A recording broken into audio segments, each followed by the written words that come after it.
नमस्कार मंडळी. महिन्यातले किराणातले शेंगदाणे आपले जास्त दिवस टिकत नाहीत, पण ते टिकावे म्हणून त्यासाठी मी आज महत्त्वाची टिप्स तुमच्यासोबत शेअर करणार आहे.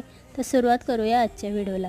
शेंगदाण्यातले खराब शेंगदाणे आपल्याला सगळे निवडून काढायचे, कारण की काय होतं, एखादा शेंगदाणा जर त्यात राहिला तर इतर शेंगदाणे देखील खराब व्हायला सुरुवात होते. तर अशा पद्धतीने मी सगळे शेंगदाणे काढून घेतलेत. गॅसवर एक कढई ठेवायची तापायला. आधी हाय फ्लेमवर कढई छान तापून घ्यायची आणि लो फ्लेमवर आपल्याला ही शेंगदाणे फक्त हाताला चटका बसेल इतपत भाजून घ्यायची. अजिबात त्याला काळे डाग पडतील इतपत भाजायचे नाही.